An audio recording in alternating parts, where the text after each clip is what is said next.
Livro de Amós, capítulo de número 7.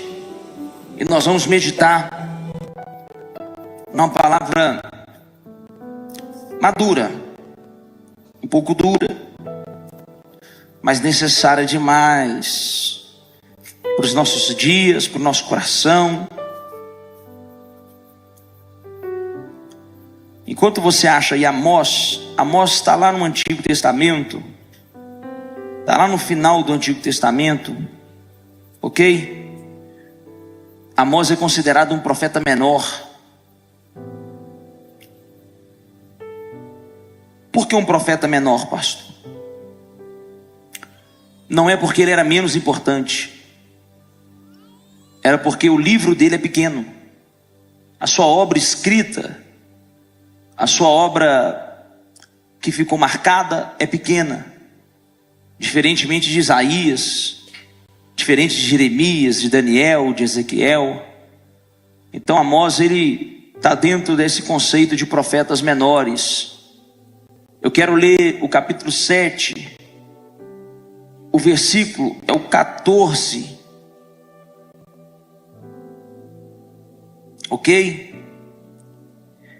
Pronto, agora que nós já achamos, deixa eu só te preparar para a semana que vem. Semana que vem eu vou dar início a mais uma série. Eu amo série, por quê? Porque a gente tem tempo e profundidade para desenvolver os assuntos. Tem assunto na Bíblia, irmão, que não dá para falar com 50 minutos. Tem assunto que não dá para resumir em apenas em uma pregação. A gente deixaria muitas informações perdidas e soltas, que são tão relevantes para a nossa fé e para a nossa maturidade. Então semana que vem eu vou dar início a uma série chamada Jesus o Cristo.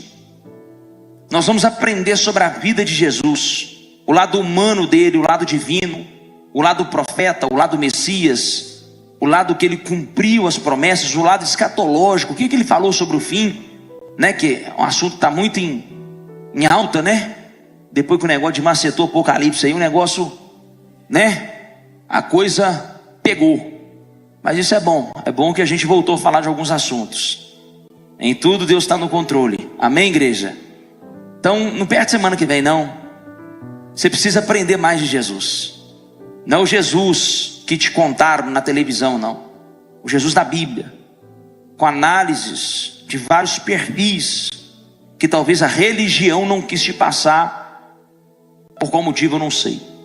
Vai valer a pena, vai enriquecer sua fé, vai ser literalmente uma aula, uma imersão, para você ficar expert, para você ficar profundo, para qualquer baboseira que você ouvir por aí, já até que eu falo, você não ficar enganado, confuso, ludibriado. A chave hermenêutica da Bíblia é Jesus. Pastor, o que é chave hermenêutica? É a forma de você interpretar os textos. Se você não interpretar qualquer texto olhando para Jesus, nós vamos errar. O assunto central da Bíblia é Jesus, desde Gênesis até Apocalipse. Então, se ele é o assunto principal, tem que ser o assunto principal também na nossa igreja. Amém, queridos? Mas hoje nós vamos falar, nós vamos preparar o caminho, vamos dizer assim, nós vamos arar a terra, porque nós vamos receber semana que vem. Respondeu Amós e disse a Amazias: eu não sou profeta, muito menos discípulo de profeta, mas boiadeiro ou boieiro e colhedor de sicômoros. Me dá toda a sua atenção. Quem é Amós? Muito resumido para ganhar tempo, como ele mesmo disse, ele não vem de uma linhagem profética. Talvez parecido com você, não foi formado na religião, não teve uma escola religiosa, não passou pela EBD, não passou pelas escolas bíblicas dominicais. Talvez você veio conhecer Jesus depois de muitos e muitos e muitos anos e ainda está tentando conhecer. Assim era Amós. Ele não tinha pretensão ministerial, não tinha chamado ministerial, não queria, eu acho que ele nunca imaginou que ele teria que ser levantado como profeta. E por que Deus levanta Amós? Israel, como sempre, tinha um problema muito grave. No tempo do Antigo Testamento, Israel tinha dois problemas graves, que eram os mais graves, que mais trazia o juízo e a ira de Deus. Olha para mim. Esses dois problemas aqui, existiam outros, mas esses dois aqui eram os que mais despertavam o juízo, a ira, que Deus ficava enfurecido. Pecado sexual, imoralidade sexual. Naquela época, irmão, não assuste, era pai com filha, filha com pai. Incesto, irmão, era a coisa mais normal. Orgias, sexo de tudo quanto é jeito. Ninguém era fiel a ninguém. O homem arrumava um tanto de mulher, uma confusão. Então isso mexia muito com Deus. Mas existia também um outro tipo de adultério. Qual é o outro tipo de adultério que a Bíblia chama? Adultério espiritual. O que é um adultério espiritual? É quando você troca de Deus. É quando você serve um outro Deus. É quando você coloca algo no lugar de Deus. E com Deus nós temos aliança. Com Deus nós temos o quê? Então tudo que você faz desagradando esse Deus é adultério. Como assim, pastor? Você casou com ele. É uma linguagem apenas figurativa e metafórica. Mas se é aliança, é pacto. E Deus não quebra pacto. Deus não quebra aliança. Então Israel vivia trocando de Deus, buscando outros deuses. E por que Deus levanta Amós? Exatamente porque ele era boiadeiro e exatamente porque ele era colhedor de sicômoro. Não está à toa esse detalhe na Bíblia. Essas qualidades dele, vamos dizer assim, essas atividades dele, não está ali à toa. Naquele tempo, não se escandalize, é termo bíblico. As mulheres de Israel, elas estavam tão pervertidas, tão malucas, elas estavam com tanta pombagirice, que elas estavam sendo chamadas de vaca de Baçã. Você pensa? Que baixaria? Que falta de postura? Então Deus levanta um profeta para falar para quem? Para as mulheres, para Israel. E qual era a profissão dele? Boiadeiro, boieiro.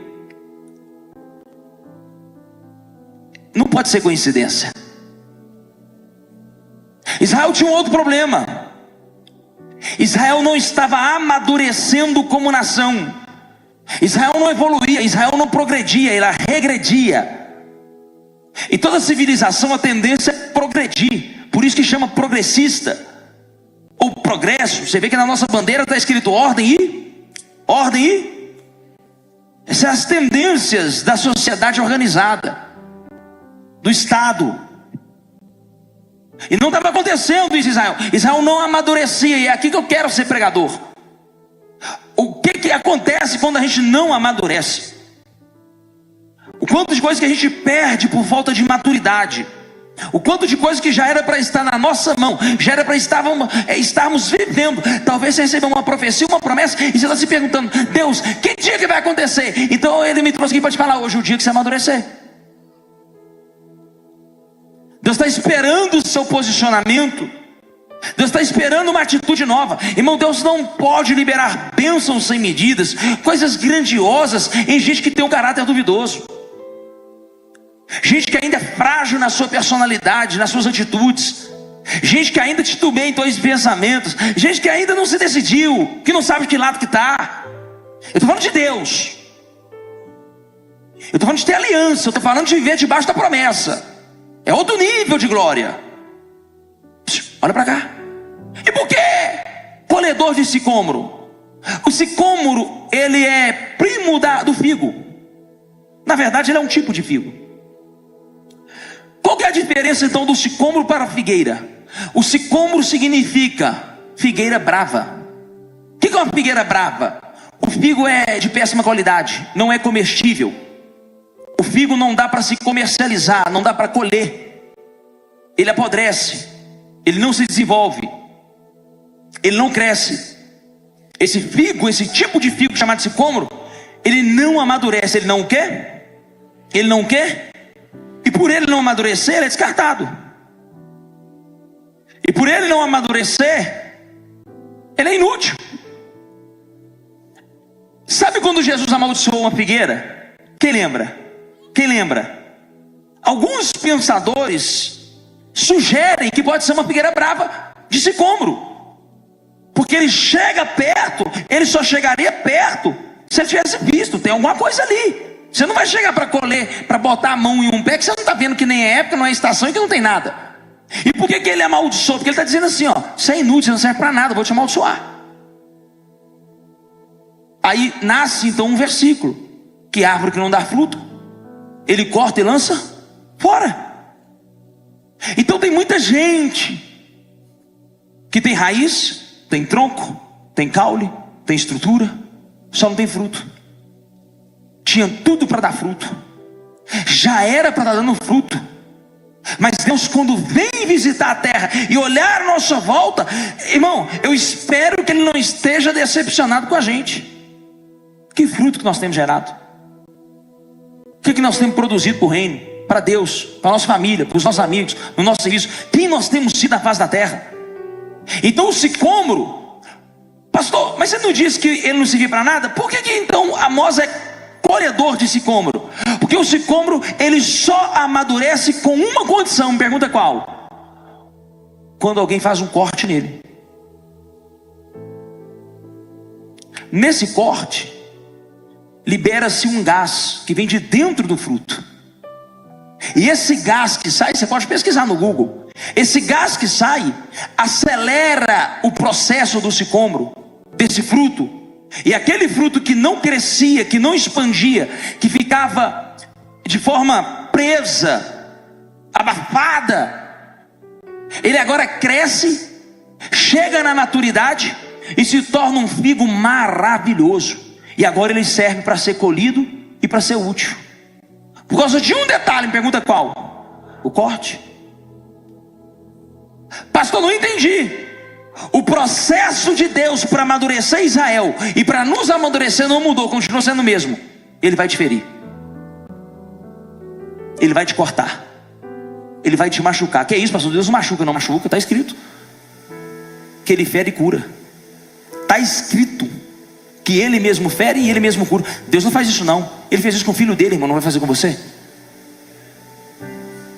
Talvez pregaram um evangelho para você que eu não sei como é que é. Eu lancei aqui uma nova aqui hoje de manhã. Evangelho mamadeira. Evangelho mamadeira. Evangelho para menino. Evangelho para criança, para bebê que acabou de nascer, senão morre de inanição. Quem está aí diga amém. Agora, pastor, eu quero viver as promessas. Tem um jeito. Quem quer viver as promessas? Gálatas capítulo 4. Vamos construir esse raciocínio, nós vamos chegar lá. Só que eu preciso te mostrar o caminho. Qual que é o problema de muitos pastores, de muitas igrejas? Como eles estão na lei, eles só apontam para você o seu pecado, mas eles não resolvem o problema do seu pecado. Apontar o que você está errando é muito fácil, irmão. Não precisa nem ser crente para mostrar onde você está pecando, não. Não precisa ter revelação do Espírito Santo, não. É só dar uma olhada lá no seu Instagram que rapidinho a gente vê. Calma.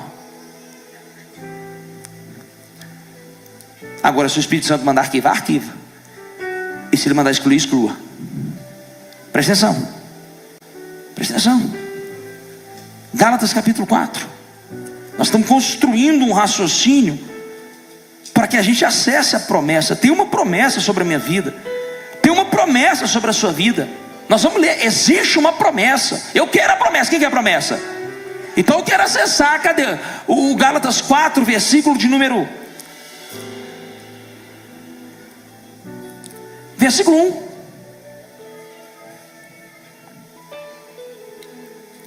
Digo, pois, que durante o tempo em que o herdeiro é menino, volta ali.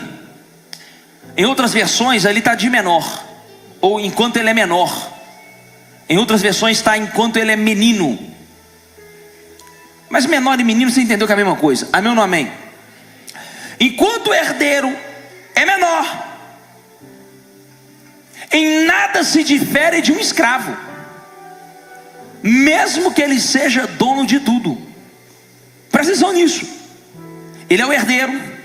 O pai vai passar a fazenda, as terras, os negócios, os bens para esse filho dele. Diga amém. Mas esse pai, ele espera um momento da vida para passar. Ele não transiciona esse empreendimento, esse patrimônio, enquanto ele não vê que esse menino virou homem. Enquanto ele não vê responsabilidade, compromisso, discernimento das coisas. Está aí, ó. Por isso que tem muita gente que fala: eu sou herdeiro em Cristo. Amém, está na promessa. Existe uma herança, existe um testamento. O que é um testamento? É um documento liberando uma promessa sobre a sua vida. Se você não entendeu, e para o testamento entrar em vigor, o testador tem que morrer.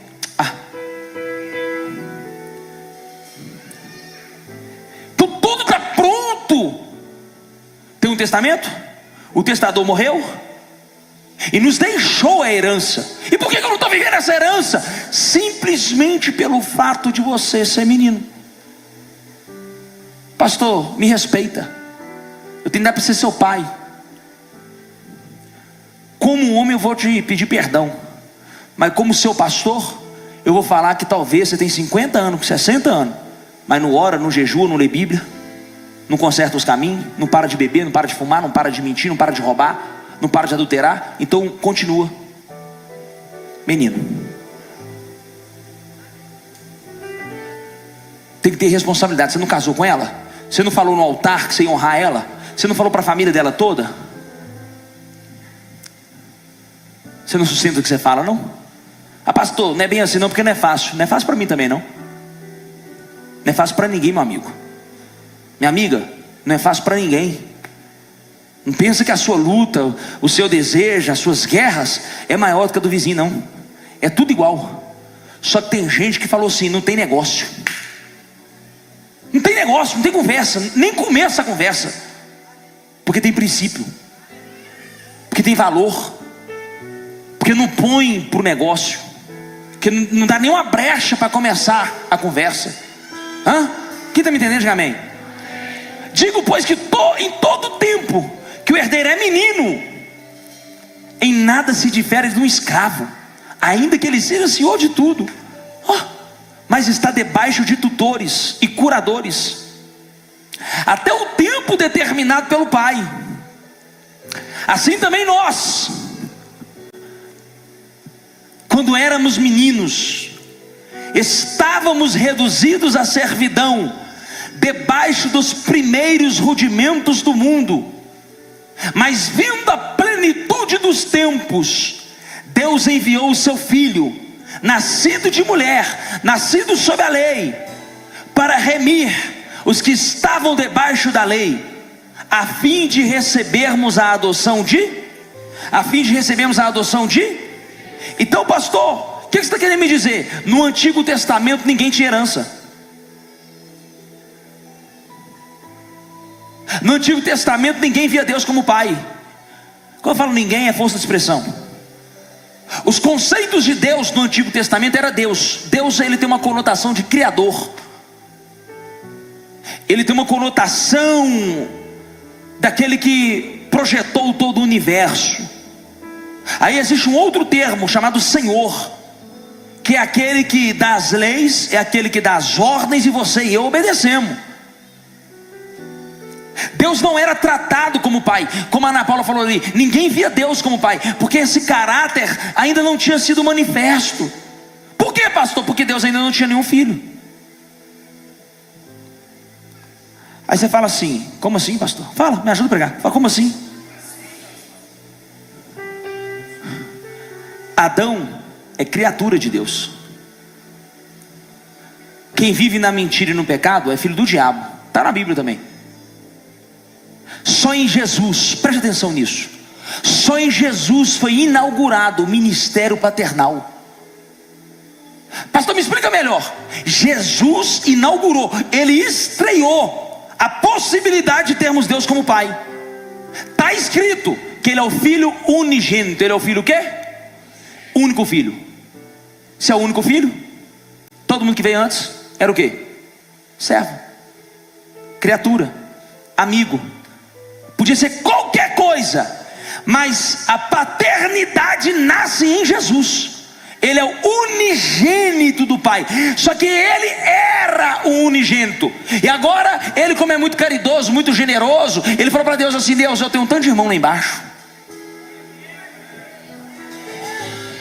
Ele nos deu o poder de sermos também chamados filhos de Deus.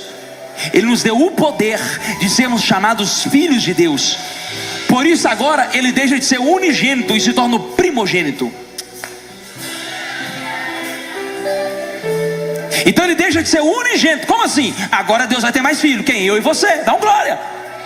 Então, já que ele não é mais unigênito, já que Deus tem filhos e filhas, agora ele é o primogênito, o primeiro dos irmãos. Quem está pegando?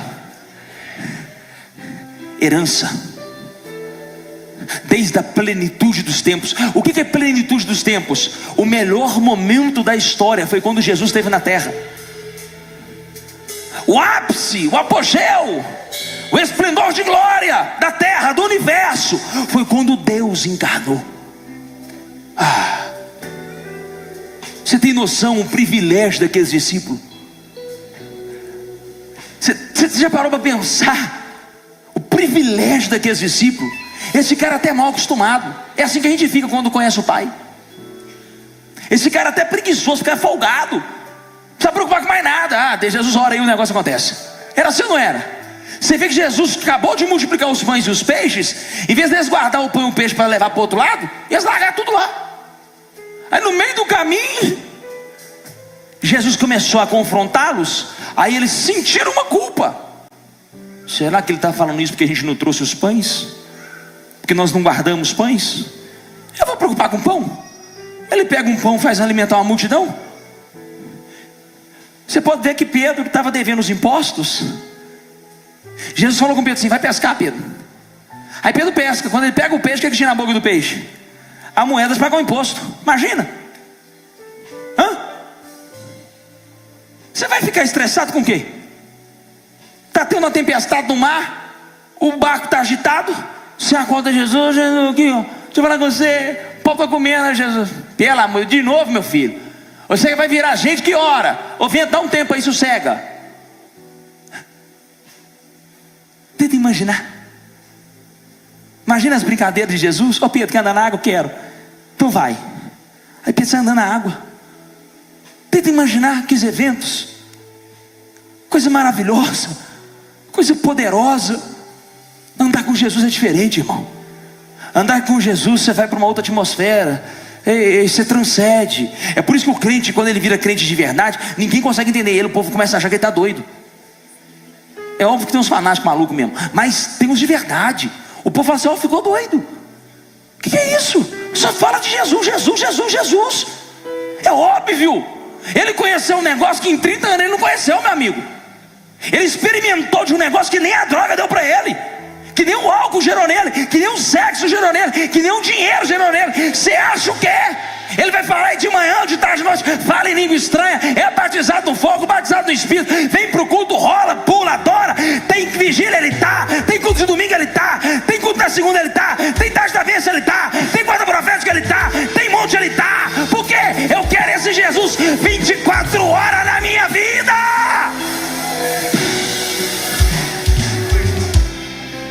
Estou te falando de alguém real, que você pode conversar com ele. Vamos avançar. Então existe uma herança, e o texto está dizendo que a gente só não recebeu ainda porque nós somos. Vai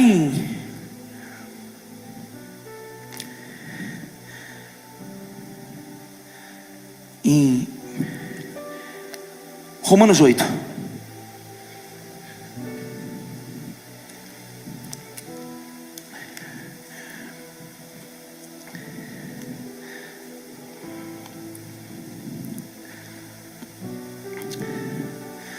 (16 e 17), rapidamente, tem que ser rápido. É só para concretizar o que eu estou falando.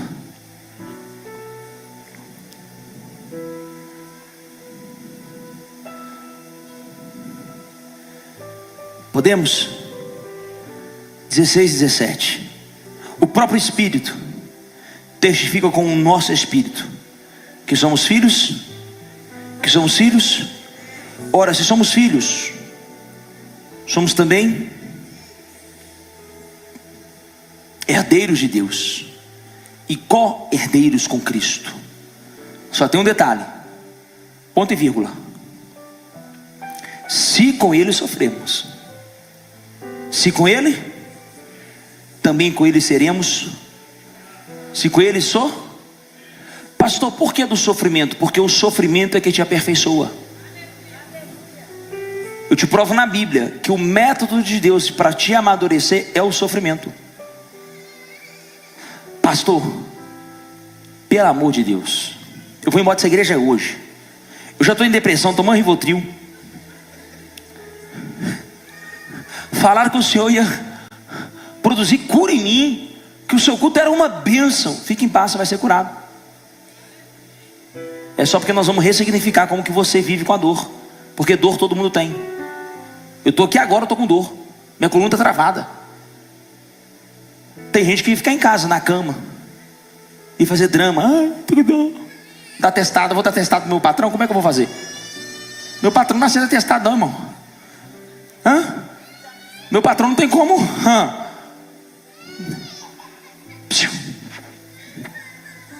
Vai comigo. Deixa eu achar um texto aqui.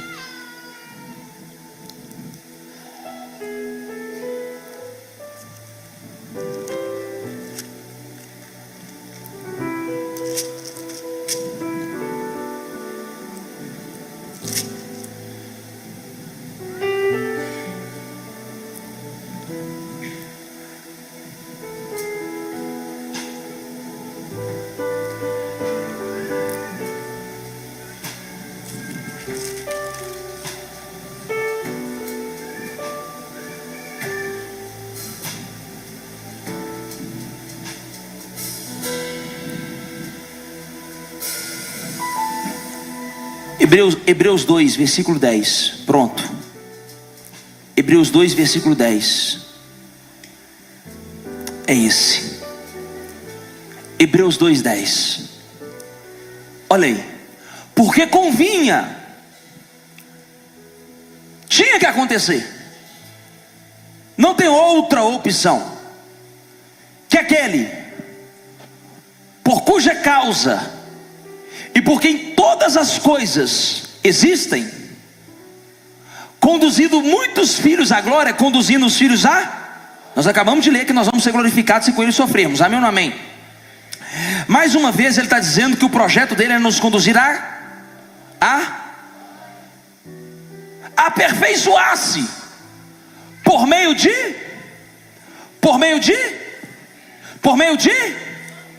o autor da salvação dele, irmão. Deus está dizendo que Jesus foi aperfeiçoado pelo sofrimento. Deixa eu te explicar o que acontece na dor. Na dor você ganha resistência. Pastor, como assim? Toda vez que você sentir uma dor, vai doer naquele momento, você vai chorar, você vai sofrer, você vai se sentir incômodo, você vai pedir para parar. Mas a partir do momento que você supera, suporta, tolera, se você passar pela mesma dor depois, você já não sente. Se você sente, você sabe, passa. Se você sente, você já está mais preparado. Você sabe o antídoto, você sabe o remédio. Você sabe que já já a dor passa, já já está tudo no jeito. Você volta a malhar, como é que o corpo fica?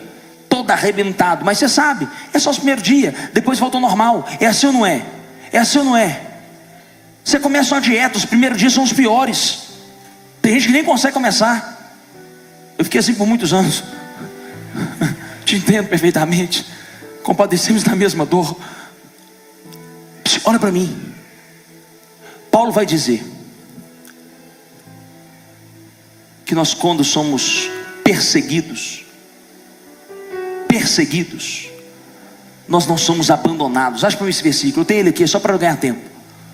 Que quando nós somos perseguidos, nós não somos abandonados, que quando nós estamos atribulados, está produzindo algo em nós, está gerando algo em nós. Você só vai aprender a ser sábio lidando com coisas complexas. Você só vai aprender a entender o outro quando você viveu com pessoas de diversas formas e cabeças e mentes. Você só vai saber gerir crises e situações adversas se você não fugir dos problemas. Você vai pegando o jeito, vai pegando a manha, como diz o mineiro. Você vai aprendendo como conduzir a situação. Antigamente, quando eu vinha para a igreja, irmão, tudo me atribulava. Qualquer conversa eu ficava doido. Qualquer coisa que os irmãos errassem aqui, eu ficava louco. O irmão nem dormia, eu ficava nervoso, porque eu era perfeccionista. Só que eu não entendia, se eles não fizerem, se eles não errarem, eles não vão aprender. Então deixa eles lá, deixa eles ir fazendo. Uma hora eles vão ter que aprender, porque eles não vão querer passar vergonha. Eles não vão querer ficar sendo exposto o tempo todo. Ninguém quer ser chamado a atenção o tempo todo. Vocês estão aí ou não?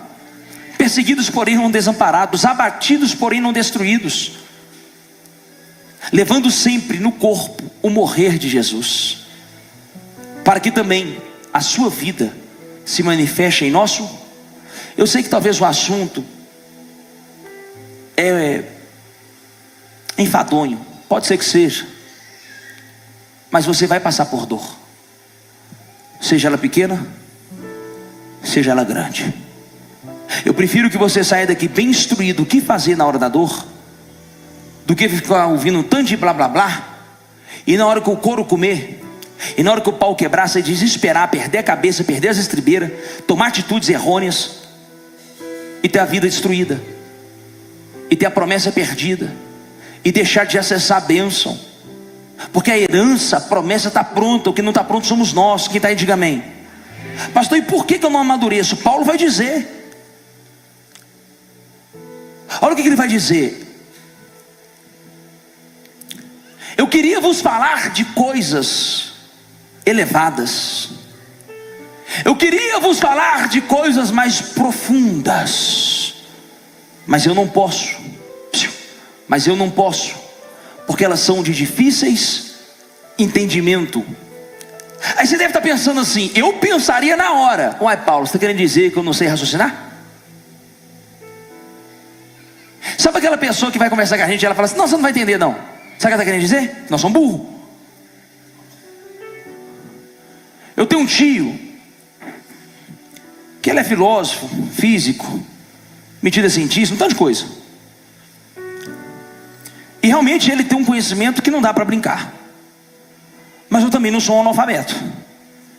Só que quando eu convivia com ele, eu era um drogado. Eu nunca mais convivi com ele. Tem anos que eu não convivo com ele. Fiquei anos sem vê-lo. É um tio um pouco distante. Passou um tempo desse para trás, teve um churrasco da família, e por obra do acaso eu sentei do lado dele. E ele não te pede licença para conversar. Ele começa a puxar assunto com você, irmão, dos negócios mais mirabolantes do mundo. É uns assuntos que, se você não tiver uma cabeça boa, você vai falar assim: você vai estar doido. E quando ele começou a falar, eu truquei ele. Eu não lembro exatamente qual era o assunto, mas ele entrou num assunto que eu tinha um pouquinho de conhecimento. Aí eu truquei e falei que ele: não é bem assim não. E truquei ele. Aí ele fez assim: não, eu vou perder tempo, você não vai entender não. Eu falei assim: por que, tio? Você está dizendo que eu não tenho capacidade de entender o que você está falando? Aí ele assustou. Eu falei assim: vamos conversar. E aí a conversa ficou boa, porque aí ele me deu a oportunidade de mostrar que a gente estudou um pouquinho também, que não é só ele que lê não, que não é só ele que tem livro não, não é só ele que vai em museu não, não é só ele que assiste documentário, History Channel, Discovery Channel. Que as pessoas também podem fazer isso, mas as pessoas julgam a gente pelo estereótipo, pela imagem. Por isso que é tão complexo algumas coisas, né? A gente julga, pré-julga, e depois fala: nossa, não sabe, não, menino. Eu sei, eu entendo. Preste atenção. Paulo está dizendo para uma igreja: eu estou desejoso de falar de coisas profundas e elevadas, mas é difícil de entendimento, vocês não vão entender. Eu ficaria ofendido, você não ficaria não? Eu ficaria ofendido. Meu pastor falar isso comigo? Meu tutor falar isso comigo? Só que aí ele vai explicar o porquê que o povo não entendia. Aí ele vai dizer assim, porque vós sois tardios no ouvir. Porque vós sois tardios no... Porque vós sois tardios no... Aí ele vai dizer assim, já era para vocês serem mestres. Já era para vocês estar dando aula, dando curso, vendendo curso, que bênção. Já era para vocês estar ensinando. Já era para vocês ser PhD nisso, doutor nisso, ter diploma. Aí ele vai dizer assim, mas eu vejo que ainda são meninos. Eu vejo que ainda são meninos, que ainda precisam de leite. Você imagina seu pastor chegar para você e falar assim, meu filho, para o seu vou dar danoninho. Você não aguenta uma feijoada com pimenta, uma buchada de bode. Você não aguenta. Seu estômago ainda é frágil. Sua mente é muito distraída, é muito desfocada. Você gosta de ficar no TikTok. Você gosta de ficar ver gente rebolando. Você gosta de ficar vendo musiquinha, dancinha. Seu cérebro ainda é muito desconexo das coisas. Nós vamos conseguir achar o texto? Só para mostrar que está na Bíblia. Então presta atenção, obrigado. Ora, pode voltar um pouco. Isso, volta mais um pouquinho. Volta. Eu já expliquei, eu só vou ler. Volta. A esse respeito, obrigado. A esse respeito, temos muitas coisas que dizer, difíceis de explicar, porquanto vós tendes tornado tardios em ouvir. Pois com efeito, quando vocês deveriam ser mestres, pelo tempo decorrido, tendes novamente necessidade de alguém vos ensinar de novo os princípios elementares da fé. Ali está oráculos de Deus. Continua. Assim vos tornastes como necessitados de leite e não de alimento sólido. Ora, todo aquele que se alimenta de leite é inexperiente na palavra da justiça, porque é em outras versões, porque é menino. Porque é o quê? E nós lemos Gálatas dizendo que a gente não recebe herança porque nós somos. Só tem um jeito de você amadurecer: pelo sofrimento e ouvir o que Deus diz. Se você aceitar o sofrimento gerado por Deus, não é o sofrimento diabólico, satânico, não é sofrimento de gente maluca, masoquista, não é autoflagelo, não. Eu estou falando de sofrimentos que você tem condição de suportar. A Bíblia vai dizer que Deus nunca nos daria um fardo que a gente não suporta carregá-lo. Deus nunca nos deixaria passar por uma situação que Ele não daria o escape, a solução. Então, se você está em Deus, vivendo para Deus, pode ficar em paz. Tem propósito nessa dor. Agora veja, pastor, e por que eu não saio da dor? Porque tem gente que está na dor e não amadurece. A dor não é para te amadurecer? A dor não é para te aperfeiçoar? A dor não é para te fazer evoluir? Se você fica murmurando, resmungando, reclamando, birrento, biquinho, você não cresce. Dor é o seguinte, vou te explicar como é que funciona. Quebrou a caixa, você vai ficar nervoso, vai ficar chateado, vai ficar magoado. Não adianta ficar xingando, brigando. Não adianta. Tem conserto? Vamos ver. Não tem? Não. Quanto que custa outro? Paga. Simples assim. Descobre quem quebrou. Dá para ele só mais uma chance, para ver se ele não está com um demônio. Você ora por ele. Deus, eu oro repreendendo todo espírito maligno, de prejuízo, de quebra, de desgoverno, de manimulambo. Aí se essa pessoa continuar te dando tanto problema, aí realmente ela tem um problema muito grave. Ou talvez não é a área dela, ela não tem habilidade, talvez ela não tem tato, sensibilidade para aquela área específica. Bota ela em outra coisa. A dor não é para te matar. A palavra Yatsar, estou terminando. A palavra Yatsar, ela se manifesta lá no Gênesis. E formou Deus o homem do pó da terra. E o que Deus fez? E o que Deus fez? A palavra formou, na verdade, no hebraico é Yatsar, que significa apertou Deus o homem do pó da terra. Por que Deus falou para Jeremias assim: Jeremias, vai à casa do oleiro, e quando você descer na casa do oleiro eu falarei contigo? Porque Jeremias chega na casa do oleiro e tem um oleiro. Uma pedra está girando e tem uma bola de barro, e esse oleiro está apertando essa bola de barro úmida. E quanto mais ele aperta, mais o vaso. Quanto mais ele aperta, mais o vaso. Quanto mais ele aperta, mais o vaso. A terra girava e Deus apertava.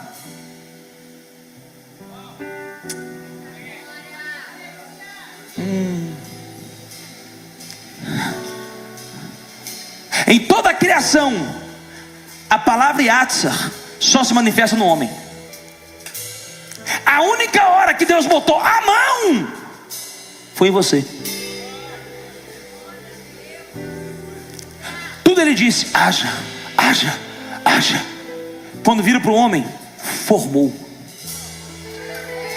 Tem uma forma, tem um padrão, tem um modelo. Foi pensado, foi projetado. E deixa eu te dizer uma coisa: deixa apertar. Quanto mais aperta, mais cresce. Olha para mim, pelo amor de Deus. Isso não é para te matar, é para te deixar mais sábio, para te deixar mais forte, para você errar menos, para você tomar menos prejuízo, para você ficar mais experiente, mais maduro, menos ingênuo, menos problemático, para você aprender a lidar com situações adversas. Ei, meu filho, Deus quer a sua glória. Está dizendo em vários textos: se sofrer, vai viver. Se passar pelo sofrimento, também vai receber a glória. Se com ele morrer, também vai ressuscitar. Eu não sei para quem eu vim pregar, eu não sei para quem eu vim pregar, mas eu preciso dizer para alguém aqui: está acabando o tempo da dor. Está acabando o tempo da dor. Por quê? Está amadurecendo, está amadurecendo. Chegou a hora da colheita, chegou a hora da colheita, chegou a hora da colheita. Te prepara, te prepara, te prepara. Por quê? Tem herança chegando, tem promessa chegando, tem promessa se cumprindo.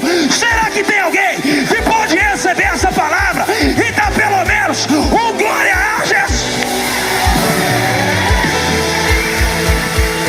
Bate na mão de duas pessoas, me ajuda a pregar.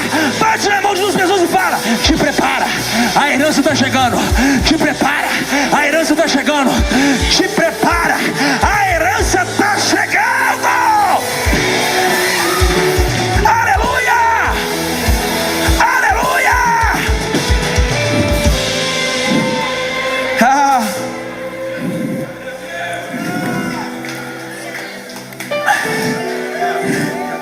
Deus não vai olhar para a terra e vai ver você menino, infantil, irresponsável, inconsequente. Eu abri essa igreja com 22 anos. Eu tenho 33. Só Deus sabe o valor da nossa folha mensal. Eu não perco uma noite de sono. Você não vai ver eu nervoso por causa de dinheiro. Você não vai ver eu brigar com os outros por causa de dinheiro. Você não vai ver eu estressado com nada referente a esses bens materiais. Sabe por quê? Com 22 anos eu assumi uma responsabilidade muito grande. E desde então Deus provou para mim que quem amadurece tem acesso à herança.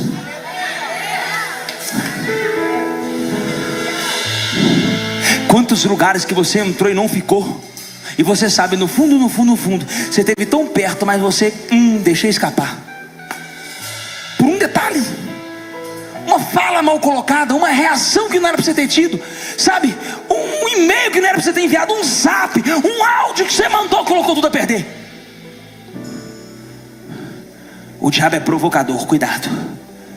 Ele é astuto. Ele vai te provocar todos os dias. Ele vai tocar na sua dor, no seu passado, para tentar te confundir, você ficar nervoso e revidar.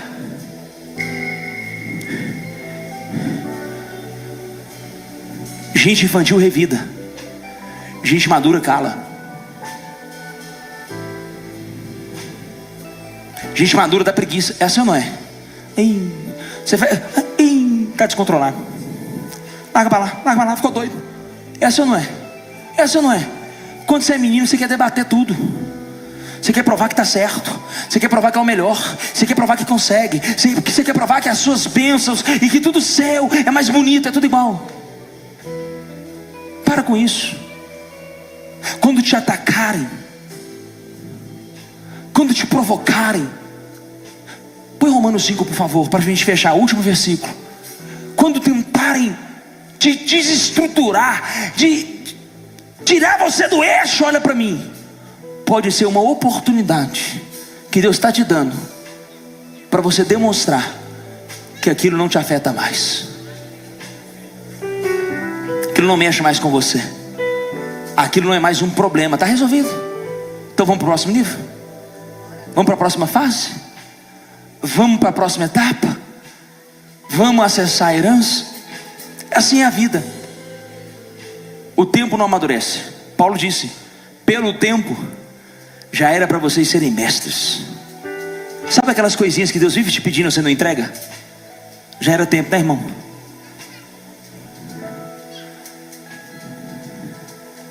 Sabe aquelas coisinhas que a gente fica segurando? Já era para você estar lá na frente, irmão, voando, arrebentando, prosperando, vivendo tanta coisa boa. Mas aí Paulo tem que vir ensinar as mesmas coisas, repetir as mesmas mensagens, dar os mesmos exemplos, porque não ouve, porque é tardio no... Eu termino aqui agora em Romanos 5, versículo 3, é o último versículo, e a gente ora, louva a Deus, e vai para nossas casas comer uma pizza de herdeiro. Viu? Hoje você vai comer uma pizza de herdeiro. Eita glória. E não somente isto, mas também nos gloriamos nas tribulações, sabendo que a tribulação produz paciência, e a paciência, a experiência, a experiência, a esperança, e a esperança não traz confusão, porquanto o amor de Deus está derramado em nosso coração pelo Espírito Santo que nos foi.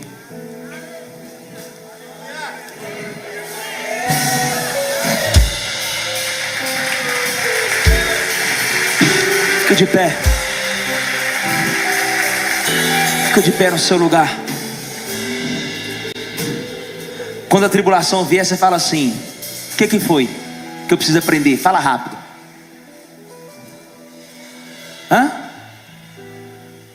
O que você quer me ensinar? Fala rápido. Deixa eu ir para o próximo nível. 2 milhões de pessoas saem do Egito em rumo à terra prometida. Número de vários historiadores, vários. Só que eles ficam 40 anos. Quantos anos? Nesses 40 anos nasceu muitos jovens, muitas crianças. Nasceu uma geração, 40 anos. Dá para chegar até nos netos.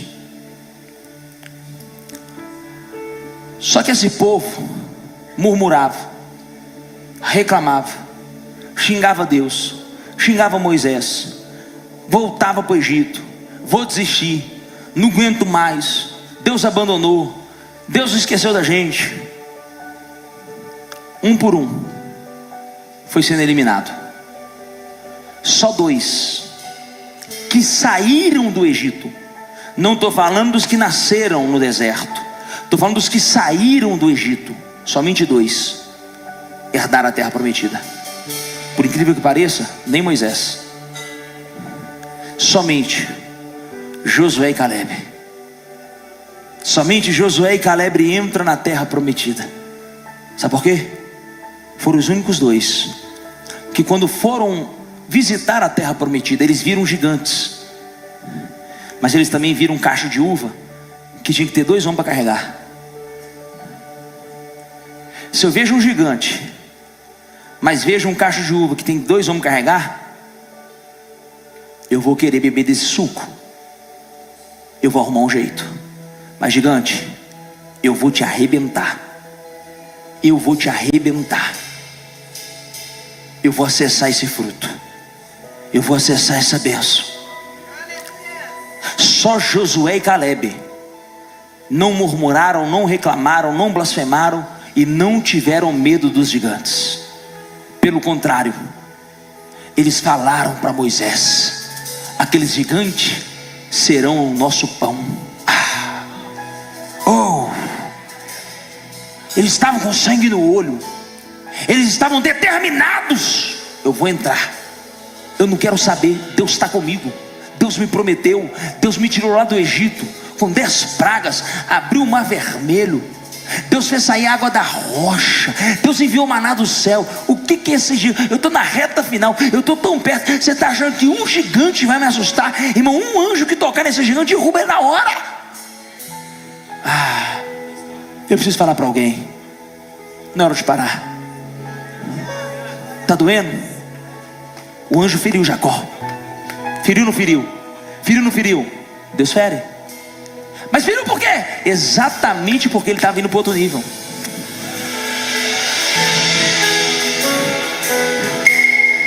Foi exatamente, Tiago, porque ele ia ir para outro nível que o anjo feriu ele. Pergunta por quê?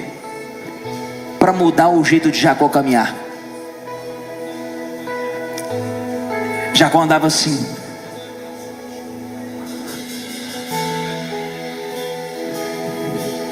Agora ele tem que andar assim.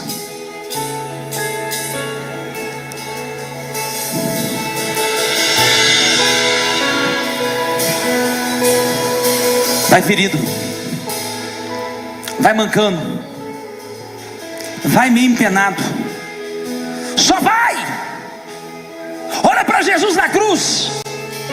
Mas não olha só para a cruz, não. Olha para o terceiro dia. Olha para o terceiro dia. Depois que ele suportou chicote, chibatada, coronhada, soco, pescotapa, bicuda, afronta, baixaria, cusparada, como o cordeiro mudo. O maduro. Sabe o que é maturidade? É calar quando todos esperam que você grite. Põe a mão no seu coração.